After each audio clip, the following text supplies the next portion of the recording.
কেমন আছো প্রত্যেকে? আমরা ছোট থেকে একটা জিনিস নিয়ে একটু দ্বন্দ্বে আছি, বা এখনো বড় বয়সেও আমাদের মধ্যে একটা দোলাচল আছে। কি বলতো, যে কোথায় হোয়ার বসে, কোথায় হোয়াইল বসে।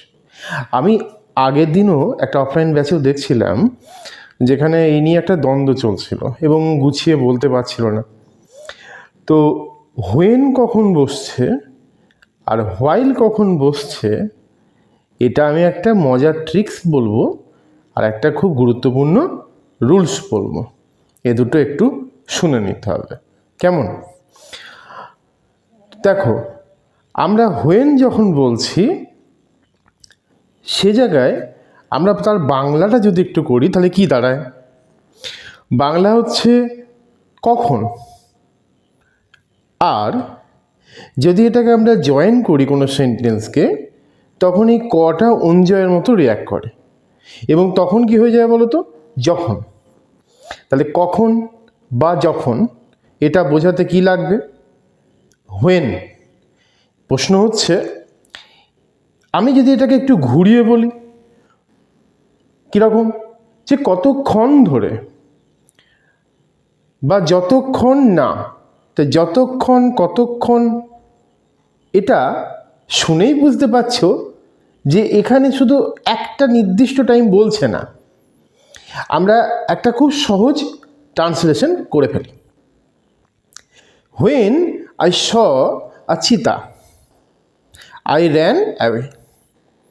চিতা দেখে তো কেউ বসে থাকবে না রে বাবা, বেশ ভয়ঙ্কর জিনিস। নিশ্চয়ই কেউ গালে এসে কিস করে দেওয়ার ব্যাপার নয়। তাহলে এখানে কি? হোয়েন আই স চিতা, চিতাকে দেখে আমি র্যান করছি। এবার এটা পাগলরাই করতে পারে, বিকজ চিতা নিশ্চয়ই রানিংয়ের মধ্যে থাকতেই চাইবে না। কেন বলো তো? এখানে একটা মজার ব্যাপার, আমরা কিছু দূর ছুটে ছুটে যে গেলেও চিতার কয়েক মুহূর্ত লাগবে ধরে ফেলতে। বাট এখানে একটা মজার থেকে এবার আমরা সাজায় ফিরে আসি, সেটা সাজাটা কি শিখতে হবে। কি সেটা? হোয়েন আই স চিতা আই র্যান অ্যাওয়ে। ইনস্ট্যান্ট ঘটে যাচ্ছে। চিতাকে দেখে কি বলবো নাকি যে কীভাবে মুভ করছে একটু দেখি তো? এটা নিশ্চয়ই বলবো না।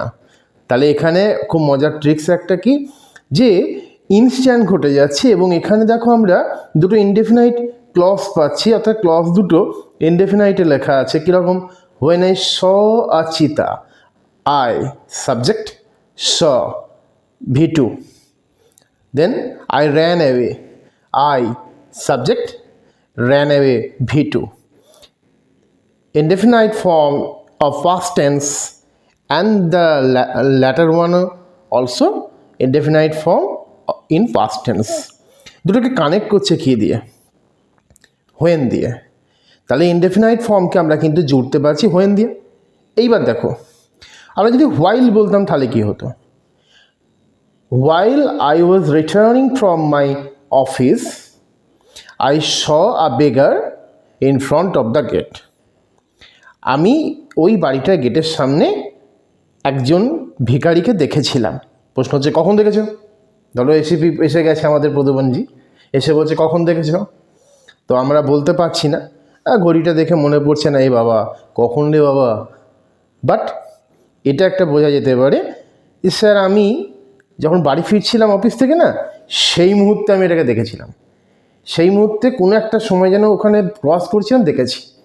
তার মানে এটা কিন্তু শিওর হয়ে গেল যে আমার ওই যাতায়াতের মধ্যে একটা সময়ের মধ্যে ঘটে গেছে, কিন্তু এক্স্যাক্ট টাইম বলতে পারছি না। তাহলে হোয়েন যখন আমরা মিন করব, তখন কি বলবো?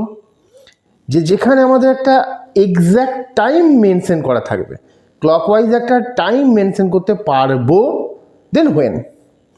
আর যখন আমরা সেখানে ক্লকওয়াইজ টাইমটাকে মেনশন করতে পারবো না, তো এবং আমরা সেটা মানে অ্যাসিওর করছি যে হ্যাঁ আমি দেখেছি, ভিখারিটাকে দেখেছি, বাট আমি এক্স্যাক্ট টাইম বলতে পারবো না, বাট আমি যখন ফিরছিলাম সেই পসেটের মধ্যে হয়েছে, দেন হোয়াইল। তো হোয়াইলটাকে আরেকটু ঘুরিয়ে বললে কি হবে? যে হোয়াইলের সঙ্গে যখন থাকবে, তখন সেখানে কি থাকবে বলো তো? কন্টিনিউয়াস একটা টার্ম আছে, বোঝা যাচ্ছে যে রান করছি আমি বাড়ি থেকে, বাড়িতে ফিরছি অফিস থেকে, এই মুহূর্তটাকে আমরা কিন্তু কন্টিনিউয়াস ফর্মের মধ্যে রাখতে পারি। অ্যান্ড তারপরেরটা কি? আই শ দ্য বেকার বা আই নোটিস দ্য বেকার, এই জায়গায় কিন্তু আমি পরবর্তী অংশে ইনডেফিনাইট ফর্মকে কিন্তু ইউজ করছি।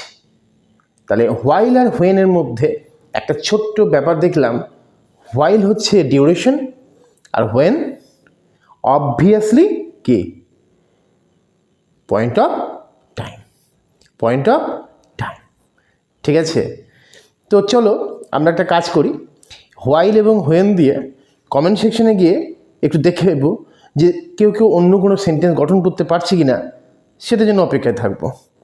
ঠিক আছে, তো কেমন লাগছে ক্লাসগুলো একটু বলতে হবে। হ্যাঁ, উইকলি আমরা একটা দুটো করে ক্লাস দেওয়ার চেষ্টা করছি।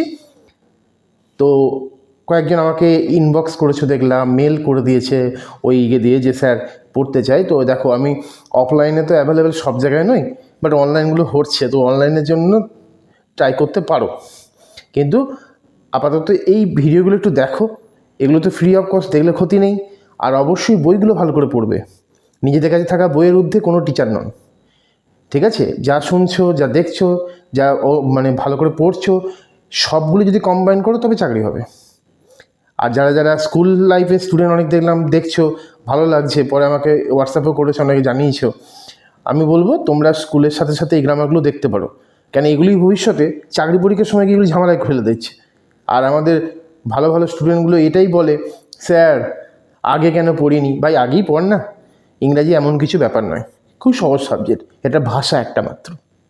ঠিক আছে, চলো তাহলে আমরা পরে ভিডিও প্রত্যেকে দেখছি।